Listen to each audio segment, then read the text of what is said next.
Elle s'attendait à des murmures, des regards, les signes trop familiers du rejet. Mais ce qu'elle trouva fut des sourires chaleureux, sincères, de personnes qui ne connaissaient pas son histoire, mais étaient prêtes à l'accueillir tout de même. Dans ce nouveau village, personne ne murmurait à propos de sa peau pâle ni ne la regardait avec crainte. Au contraire, ils la voyaient pour ce qu'elle était, une jeune femme avec un talent pour le tissage et un cœur rempli de bonté. Tina, portant les compétences de tissage que sa mère Kachi lui avait enseignées, commença à tisser. Ses doigts dansaient comme s'ils faisaient partie du métier à tisser, créant des tissus qui racontaient des histoires, des tissus qui scintillaient avec les couleurs du lever du soleil et le calme du coucher du soleil. Les villageois virent son travail et furent émerveillés. « Regardez cette beauté », disait-il, touchant les vêtements doux que Tina fabriquait. Et ainsi Tina trouva sa place parmi eux. Elle n'était plus la fille dont on murmurait, mais la tisseuse dont les mains créèrent des merveilles. La réputation du tissage de Tina se répandit rapidement. Les gens venaient de partout, non seulement pour acheter ses tissus, mais pour rencontrer la jeune femme remarquable qui les fabriquait. « Ses mains font de la magie », disait-il. Et Tina, qui autrefois avait été rejetée pour sa différence, se trouva enfin embrassée par sa nouvelle communauté. Pour la première fois de sa vie, Tina ressentit un sentiment d'appartenance. Elle était invitée à des dîners, à des célébrations, et au fil des jours, son cercle d'amis s'élargit. Il ne voyait pas Tina l'albinos, il voyait Tina la tisseuse, l'amie, la membre précieuse de leur village. Avec son succès vint le bonheur, une joie profonde et épanouissante que Tina n'avait jamais connue. Elle se levait chaque jour pour une vie qu'elle avait rêvée, mais qu'elle n'avait jamais osé espérer. Son passé, rempli de rejet et de solitude, semblait un souvenir lointain. Ici, dans ce nouveau village, Tina était aimée pour ce qu'elle était. À mesure que sa réputation grandissait, son entreprise prospérait. Les vêtements de Tina étaient recherchés de partout et sa petite maison devint un lieu de rires et de lumière. Elle utilisa son succès pour aider les autres, se souvenant des leçons de bonté et de générosité de sa mère. Tina devint connue non seulement pour son tissage, mais aussi pour son grand cœur. Un jour, alors que Tina tissait sous l'ombre d'un grand arbre, elle réalisa quelque chose d'important. Elle avait trouvé sa place dans le monde, non pas en changeant ce qu'elle était, mais en vivant sa vérité. Dans ce village, parmi ces gens, Tina n'était pas seulement acceptée, elle était célébrée. Ainsi, le nouveau départ de Tina ne fut pas marqué par la fin de son voyage, mais par le début d'un nouveau chapitre. Un chapitre rempli de succès, oui, mais surtout de bonheur.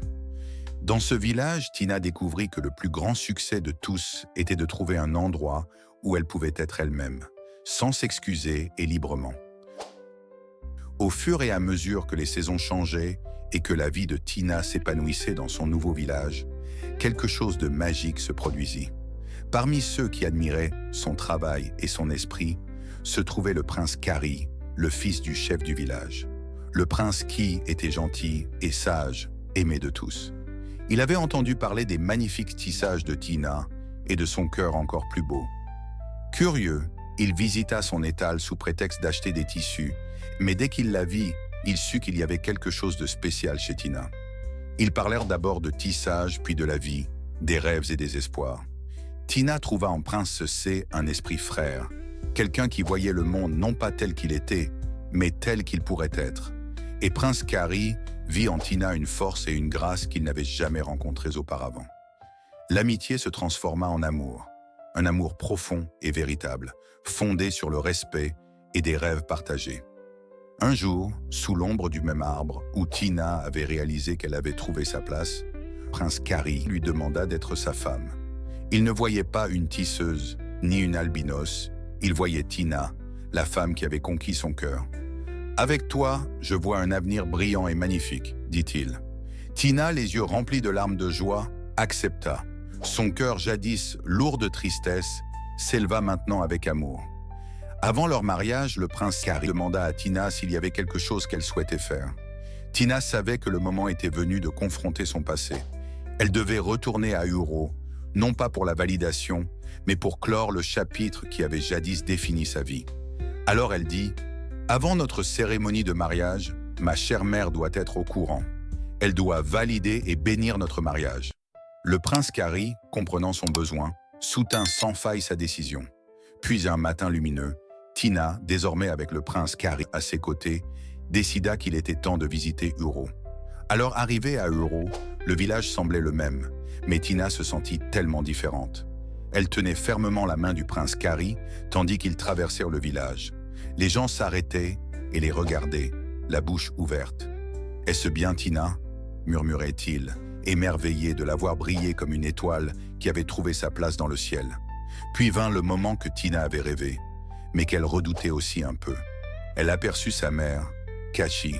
Des larmes remplirent leurs yeux alors qu'elle s'étreignait. C'était une étreinte qui disait tout. « Tu m'as manqué, je suis fier de toi, je t'aime. » Qui regarda sa fille, n'en croyant pas ses yeux. Comment la fille jadis rejetée était maintenant une princesse, aimée et heureuse. Mais le bonheur n'était pas la seule histoire à Uro. Les frères et sœurs de Tina, qui lui avaient un peu tourné le dos, traversèrent des moments difficiles. Ils n'avaient trouvé ni bonheur ni succès. En voyant Tina, ils ressentirent un mélange de honte et de surprise. Ils ne pouvaient affronter le village ni Tina, sachant à quel point ils s'étaient trompés. Ils décidèrent donc de quitter Uro pour trouver un nouveau départ, tout comme Tina l'avait fait. Avec ses frères et sœurs partis, Tina se sentit triste, mais elle savait que certaines histoires devaient suivre leur propre chemin. Elle tourna son cœur vers ceux qu'il aimait.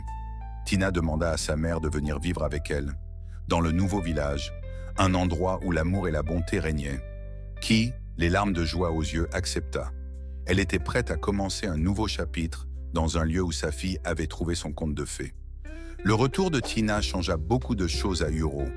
Les villageois la voyaient non seulement comme la fille dont on murmurait autrefois, mais comme une princesse forte et gentille. Ils se souvenaient de la manière dont ils l'avaient traitée et ressentaient un profond désir de devenir meilleur, d'être gentil comme Tina. Avant de quitter Uro, Tina s'adressa à sa famille et aux villageois. Elle parla d'amour, d'acceptation et de la beauté de la diversité. « Ne regardez jamais quelqu'un de haut à cause de son apparence, dit-elle. Chacun est spécial, quelle que soit sa couleur. » Ces mots laissèrent une profonde empreinte, semant les graines du changement dans le cœur de ceux qui les entendirent. Ainsi, Tina quitta à nouveau Uro, mais cette fois avec sa mère, la tête haute. Elle était revenue en tant que princesse, mais plus important encore, elle avait montré à tout le monde que la gentillesse triomphe, que l'amour guérit et que chacun mérite une chance de briller, peu importe d'où il vient ou à quoi il ressemble.